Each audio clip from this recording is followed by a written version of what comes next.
Nous sommes ici devant le portail principal du siège de la Fédération congolaise de football. Ce cadenas et l'absence du vigile disent tout. Ces lieux restés fermés depuis la veille par la commission ad hoc présidée par William Bouaka ne sont pas prêts à accueillir l'Assemblée générale extraordinaire convoquée par la FECOFOOT.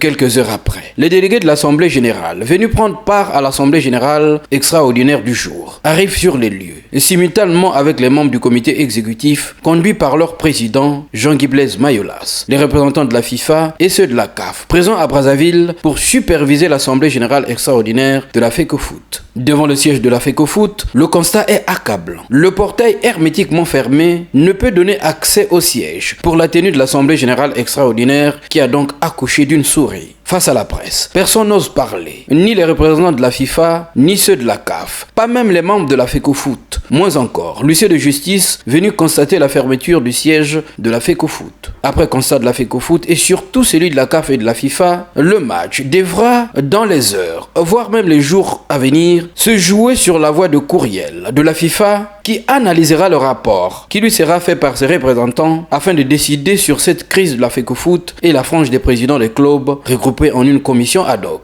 Après le départ des délégués et les membres du comité exécutif de la Fédération congolaise de football, le président de la commission ad hoc arrive à son tour devant le siège de la FECOFOOT pour, dit-il, être installé à la tête de la Fédération congolaise de football par un huissier de justice. Et c'est lui qui se considère déjà comme le nouveau président de la Fédération congolaise de football appelle la CAF et la FIFA à rompre tout contact avec le comité exécutif présidé par Jean-Guy Blaise Mayolas et d'aller à sa rencontre. La FECOFOOT n'appartient pas à l'individu Guy Blaise Mayolas. Si la CAF veut s'enquérir de la situation, il n'y a pas de problème, nous avons un siège.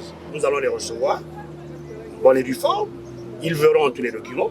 Nous sommes prêts à répondre s'ils le souhaitent.